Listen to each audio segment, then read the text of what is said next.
In this Civilization 6 video, I placed a barbarian on every tile of my island. The enemy island? Well, there was a mix-up, and instead they obtained powerful bonuses through tribal villages on every tile. While I could play Gilgamesh or Chinchi Fatass to make things trivial, this is the story of not only how I was able to dominate the hardest start in Civilization history, but by doing it as the worst leader in the game. But how did I get into this situation? After coming near victory with every major challenger dealt with, there was a certain figure who was adamant on my downfall. After our defeat, we were imprisoned, and in our hopeless situation, were ripe for blackmail. That doesn't sound too hard. Hope that fat ass has enough unclogged arteries to last a few hundred turns. Actually, the second part of this challenge is that you have to play her.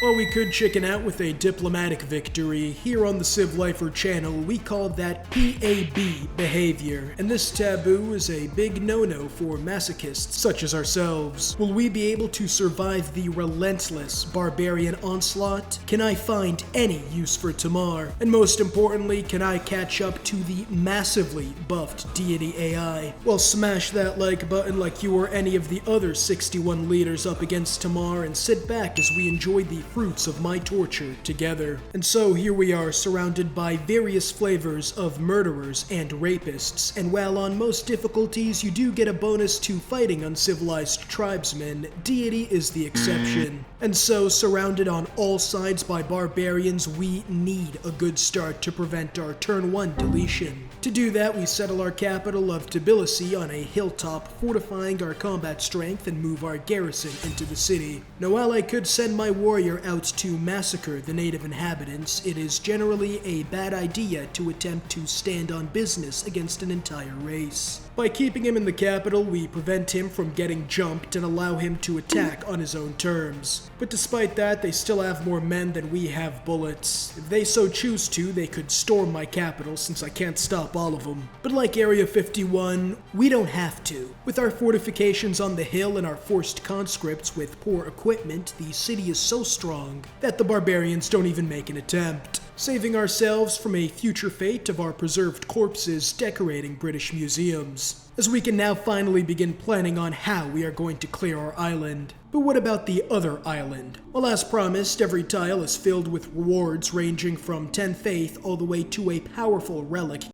What? Whoa, no diddy. I'll just leave you guys to it.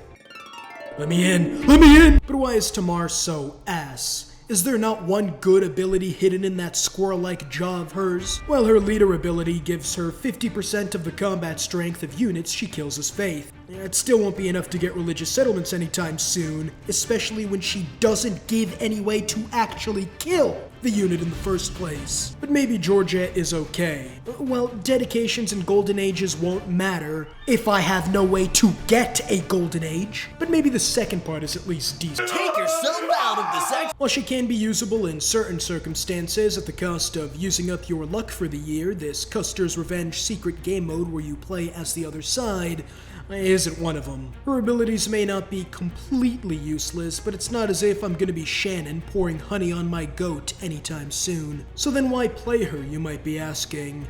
Well, you see, I have found myself to have been nothing short of fraudulent over the last few months. Every challenge I try, I play as a broken OP Civ, and I hear all the talk.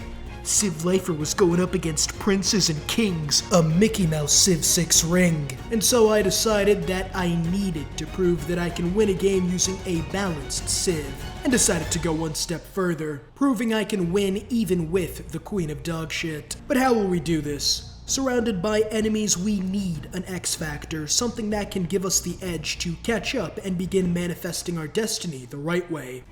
Need help? But why is John E. Rockefeller so pivotal to this run? Well, with his ability to avoid environmental regulations and chop more forests than are allowed under international treaties, we can create more units and settlers faster. All the while, his forced eugenics program allows us to construct settlers without losing population. With this incredible early game advantage, the Big Two and Tamar are faced with an unsettling reality. It's turn 25. They have no cities, and the barbs are right outside, wishing a settler would. Without more cities, the rest of this game is hopeless, and so our heroes set out to get at least one to try and prove that the game is even possible. The first step is to clear out the barbarians and make a path for our settling parties. With aid from the southern city-states, we decide to focus our efforts there first, but they can't do everything. The issue is our warrior has to heal after just one attack. And with no combat strength, no numbers, and worst of all, no bitches, we are in an unenviable position. Firstly, a code of laws. With that, we instill discipline into our fighting forces, giving us more combat strength than the other side. But it's nowhere near enough. This is where we yodel. By letting loose a wide variety of high-pitched screams and racial slurs, the enemy will no doubt evacuate their bowels in sheer terror. And with no diapers this early on in the game, the Dookie debuff will prove too difficult for them to overcome. And with our now 12 combat strength advantage against barbarians, we have the strength of a swordsman as we begin clearing out the island. But a singular warrior won't clear out this continent on his own. And in comes a flood that...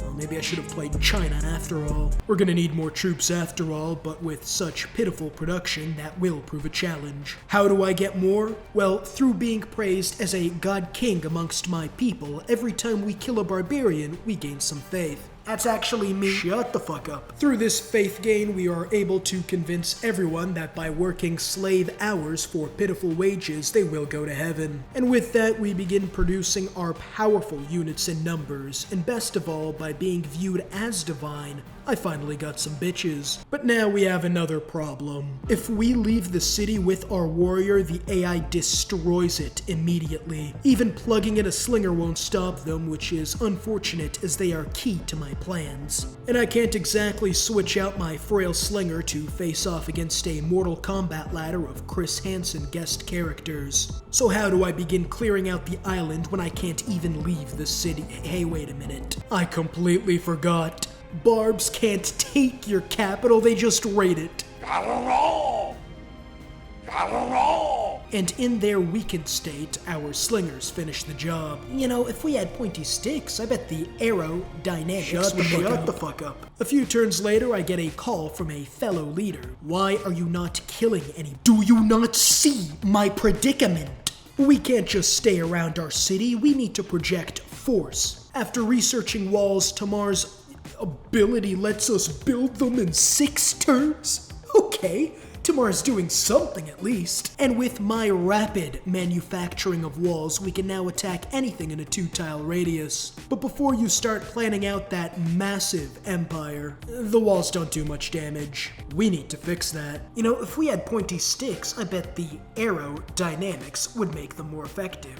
That was a good one. With our new bow and arrows, my ranged slaves have learned that attacking with arrows is significantly more effective than chucking a few rocks at the enemy's location. And when we learn that the ranged advantage sticks with you even outside city walls, well, you can just call me P, cause you don't even have to ask, did he do that? Why have you not killed any barbarians yet? What, you only get a hard-on against innocent women and children, you rapist? Surprisingly, an opinion not shared by many in the ancient world. I guess that part wasn't exactly necessary. With a path opening up, maybe now we can send out our first settler. And not unless I want to turn a tragedy into a statistic. Even with an escort, it takes grueling fights to cut through the resisting barbs and city-states. But after our trial, we are finally able to settle our second city of Gory. Yes, it was. And after such a massive success, where at times even we thought it was looking hopeless, we realize, oh, we may just have a chance after all. But while there may have been hope, we are still in a suboptimal position. In order to keep up with the massive advantage the AI has, we need to settle more cities than usual, faster than usual. But is 20 cities by turn 150 even possible? Well, if we want to win, we'll have to find a way to fill out this entire continent.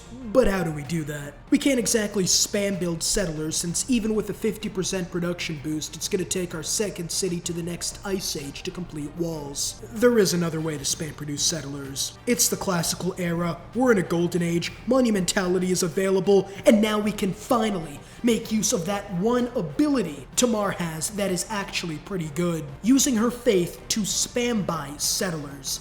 And with that roundabout way to get free settlers, our expansion can begin in earnest. And to make things better, we get insanely lucky and find a relic. While we could keep this and further boost our faith generation, this luck goes against my goals of winning this game with a dogshit civ and no advantage, as even Tamar with a relic is better than average. Which unfortunately falls under section 2 of the PAB behavior rule. At least we'll be able to make bank with this relic. Hey, who wants this treasure chest? Oh, another one. I'll give you 1 gold for it. But population isn't the only thing we need for this game.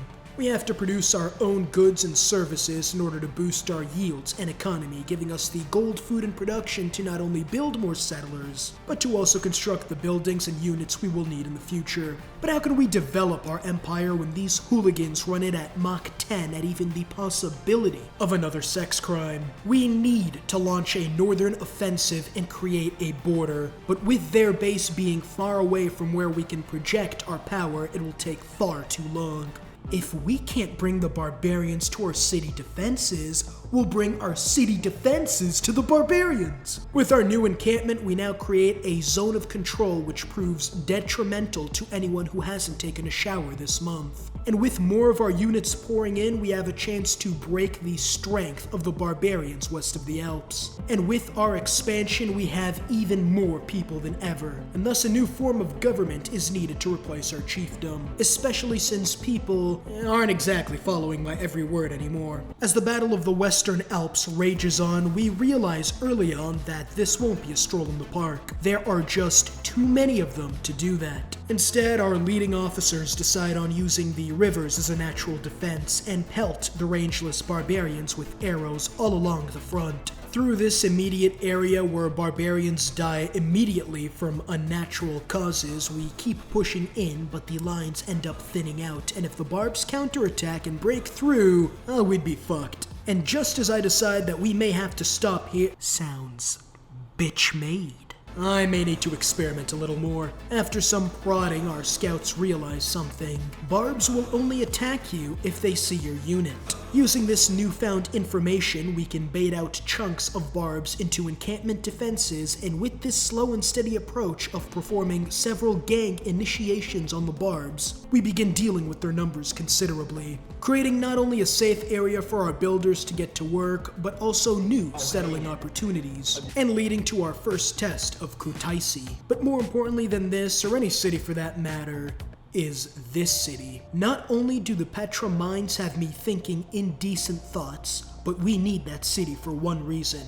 A reason that will no doubt make or break our game. But before we can do that, we need a clear path. And with our current struggles, we can only send about 2 archers out east. This will take a while, but with a new center of operations in Mikiva, they have a place to heal and plan out new operations, thus guaranteeing future success. Probably. And with those preparations for the Eastern Expedition complete, we can now focus on the more pressing front. Gentlemen, we have the opportunity to do something great. If we can push the barbarians past that mountain range and replace them with our own settlements, we can stimulate economic activity and thus an extension of the golden age for our people. Just focus on clearing those barbs. Tamar's faith will take over settling duties. Yeah, about that. It's time for Operation Golden Heaven. We quickly send in a squad of 5 archers dealing massive damage as they cut a path. With their domination, we are no doubt going to clear enough of a path forward to settle all the cities we can get with all this faith. We don't have enough faith. And with that, we can't even chain golden ages. You know, the only thing you can do with Tamar? This is bad, as without those extra cities, we are struggling and far behind where we normally are at this stage of the game. You look tense. Have some water. How do you have plastic bottles? It's turn 74. And Sumeria has 176 science. I'm at 17. Carl Malone wouldn't impregnate that! I need to find a way to catch up and fast. I need all hands on deck technologically, focusing on campuses around the Empire as we forego settling for now. But even after abandoning our 20-city plan to settle the continent, there is still one more city we desperately need in order to stand a chance. Without our city spam and Gilga Daddy taking the game by the throat and doing what would make Julius wake up with a wet spot, we abandon our golden age in favor of more science while sending our last settlers east to get the Petra. But before we can even begin to settle our saving grace, there are still natives to be exterminated. But with such limited time to launch the offensive, we probably need to update our army. And while we could pay contractors for their services, it is much cheaper to force them into factories against their will. And thanks to the production boost from the World Congress after convincing other leaders that it's not slavery if we feed them, we now begin amassing low morale recruits while, more importantly, learn that armor-piercing bolts are more effective than arrows. At the same time, feudalism has been unlocked and we can now use slavery with extra steps. With this new method of squeezing out more work from our builders until they collapse from heat exhaustion, we ready our armies as it's time to launch our offensive.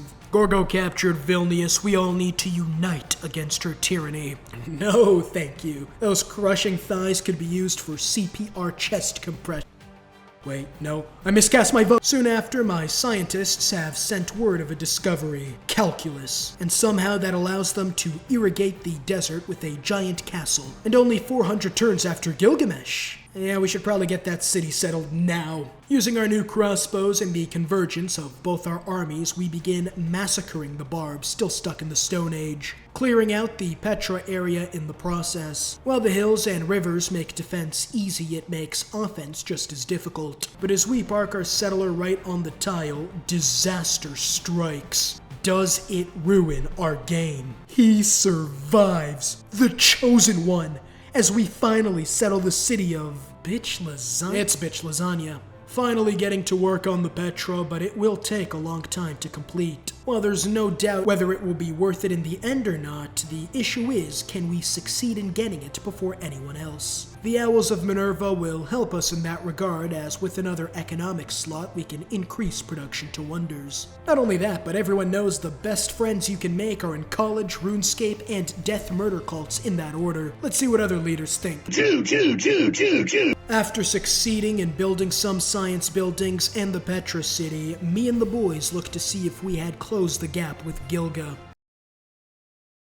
Guys, I don't think my heart is beating. Despite our best efforts, our current number of cities are nowhere near enough to catch up to Gilgamesh. We need to come up with a plan to build more cities, and fortunately, I have just the one. If it works, I can prove that even Tamar can be used somewhat effectively, and more importantly, prove that I'm more than a broken Civ merchant with the ability to win even with someone whose family tree hasn't forked in generations. If we get a Renaissance-era heroic age, we can go monumentality, and with our stockpile of faith can insta-buy all the settlers we need to win. From there, we can chain golden ages for the rest of the game and secure the all-important Heartbeat of Steam dedication, the best one in the game. But as we race to find new ways to improve our era score, the worst thing possible happened. And the red ring of death appeared on the era tracker. We have 10 turns left. This is too early. Something had to have happened. And I was right. Gilgamesh was now making 300 science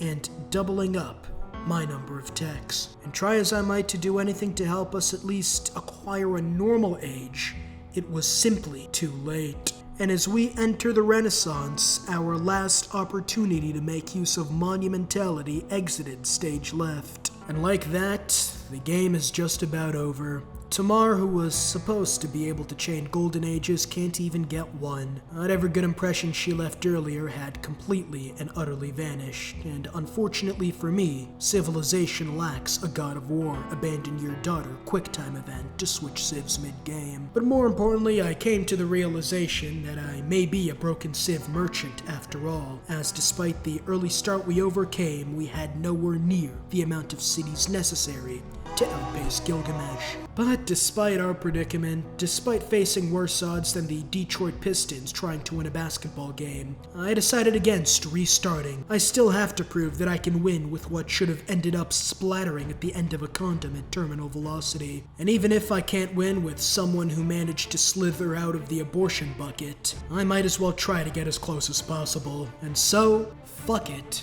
We ball. With the barbs no longer posing a threat, all we need to focus on to complete our task is science. And while we will never overtake the AI technologically, it's not the only way to win a science victory, and I have a plan.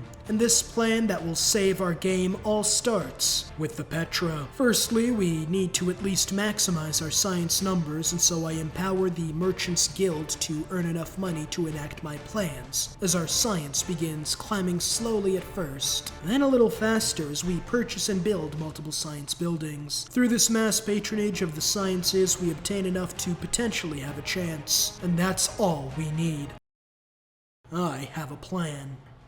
And I'm gonna need you to do it. You see, despite her dog shittiness, Tamar has had more use this game than I would have cared to admit. I've already committed to playing this game to the end and proving that I'm more than a broken Civ merchant. And now I realize that the only way I can even have a chance of doing that is to play around Tamar's, admittedly ass, abilities. The goal is simple. We need a heroic age, and if we get one, this game might be saved after all. But this will only work for Tamar. But before we can enact our mission, the Petra is finally built. And so it's all hands on deck, purchasing every building I can get my hands on, using the slave force of builders to enlarge the city as much as possible. Rome may have not built in a day, that's true, but bitch lasagna was. Increasing its population, science, and most importantly for this game, the almighty yield. You see, you don't win a science victory with science. After all, you still need to build all the space parts, which are expensive, taking upwards of 60 turns in some cases. You win a science victory with production. And so somehow, by placing a palace in a special rock, this arid city now has the population of New York and the production of a Gilded Age factory where labor regulations are a foreign concept. We are back in the race. And during one of our high-stakes meeting, a strange man tweaking on crystal meth approached us. Come on, give me a job, I need the meth.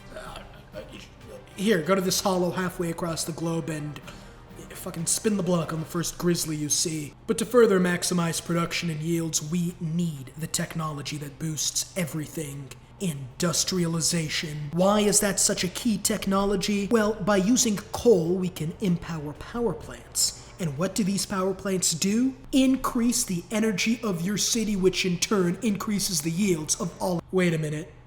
Where's the coal? This is bad. We need coal, but it's all located in the east. We have to send in the settlers, but the barbs will still take a long while to beat. Is there no way we can defeat them quicker? There is. The Kevser, a unit we built earlier for this occasion. But why are they so strong? Well, not only do they have the combat strength of a man-at-arms, but they also have a movement bonus on hills. And due to our time constraint, we need forces on the front line ASAP. And so, by arriving faster than even a horseman, we can begin obliterating the barbs sooner. And a glorious massacre it was. The barbs could have said they were 9, and whether the Kevsers spoke English or German, neither would have stopped them. Tamar might have some decent tricks, after all. Hey, I've developed a scientific theory that will revolutionize science and have engaged in metal casting.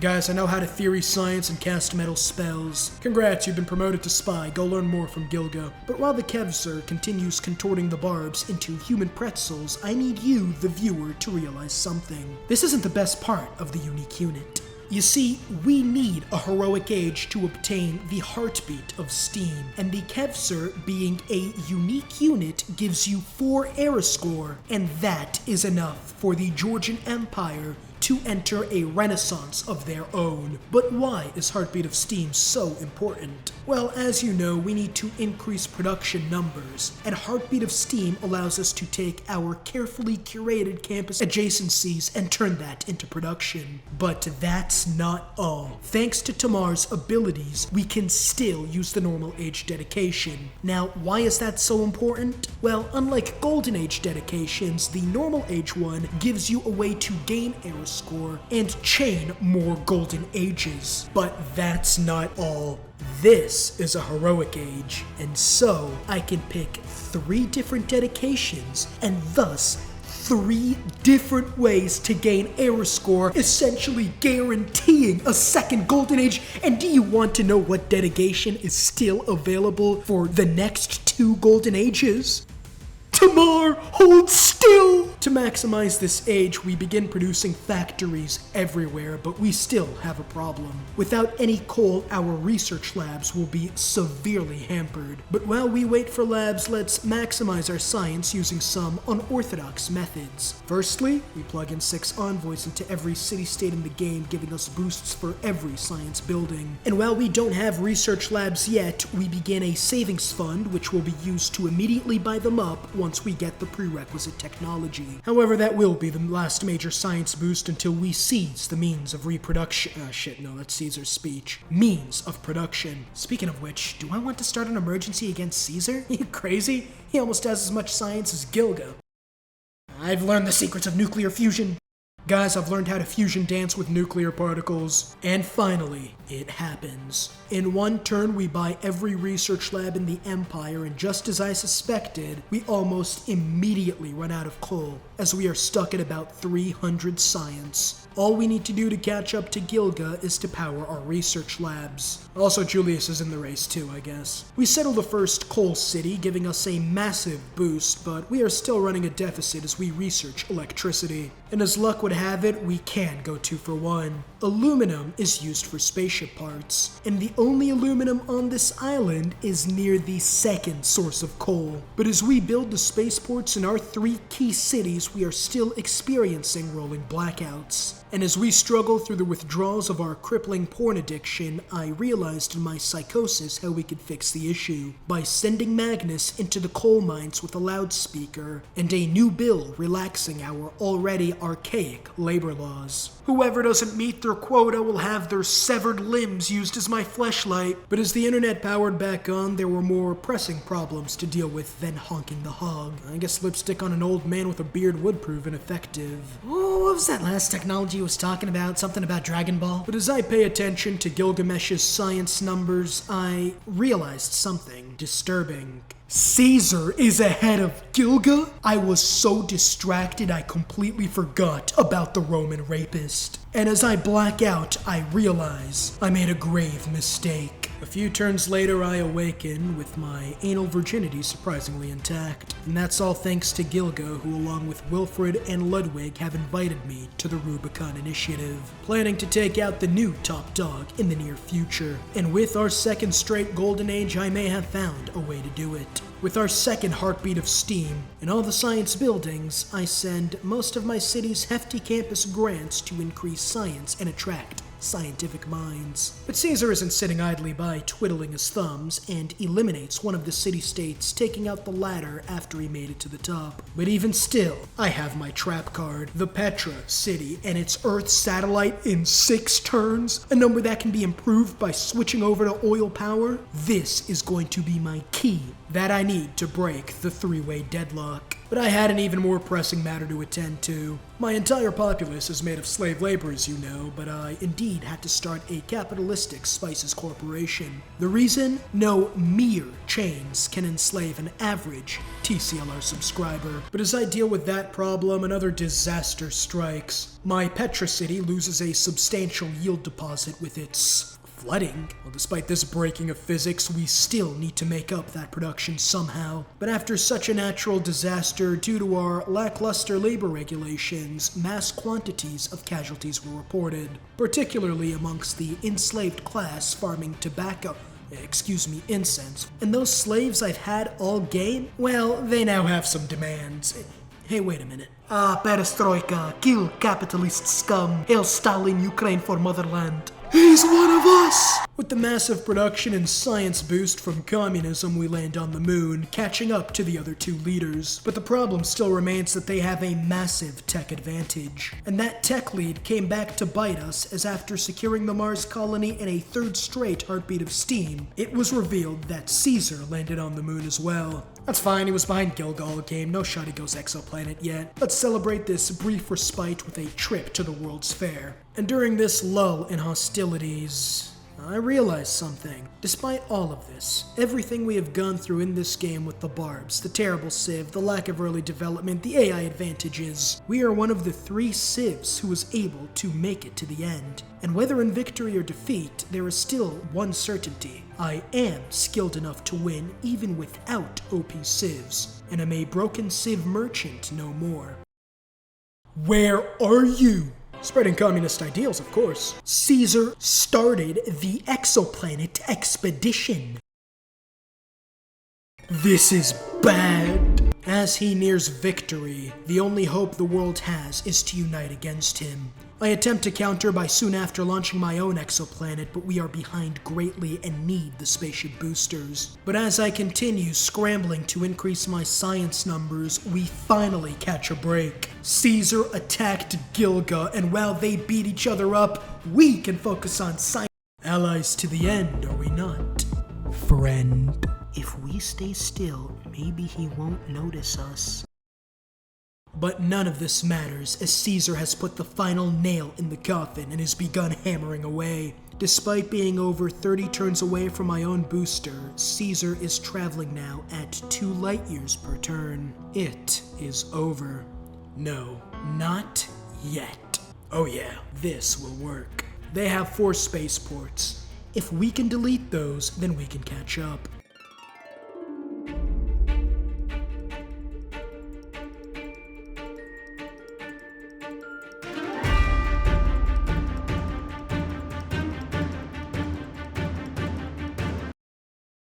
Shit. We only have 1 left. Now, is the giant death robot's intercept range 1 or 2 tiles? And as my heart starts beating faster than a Bronx drill beat, I launch the final nuke. And we got it. Destroying all his spaceports, we win the game. Oh, come on. We have to take the city. There's no other way. Gilgamesh! Yes, take it, go on! It's over. It's never over, friend. And at this moment, I remember that there is one Civ 6 development tool, the Fire Tuner, which allows me to tag switch over to Gilga. And so we have about 5 turns to take all his spaceport cities. A foreign concept to Sumerians, evidently. Taking Rome was easy, but it's losing loyalty fast. And so we moved to secure the second city of Mediolanum, but despite fracturing his empire, it still wasn't enough. Wait a minute, Gilga, you have nukes? And with that, we barely stop him from traveling, giving us just enough time to win with Tamar. I'm going to ignore that. But Caesar has one last-ditch effort left, building another spaceport to start up the space race again. And in a city with a monstrous 26 population is a certified metropolis, and may have the production needed to get his space parts up and running just in time. But do I really want to take it out? Surely millions would die if someone were to...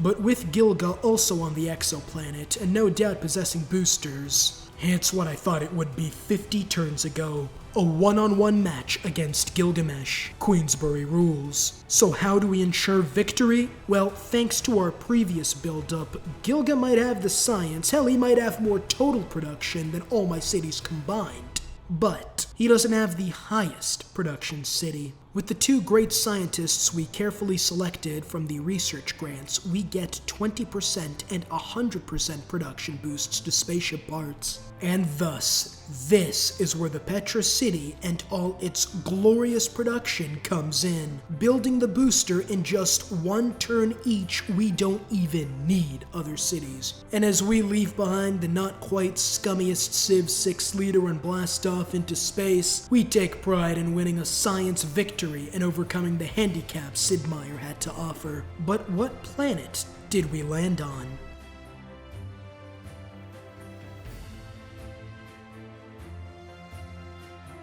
So he's better than you? Yes, And stacks more paper and gets more hoes than you, nigga? absolutely.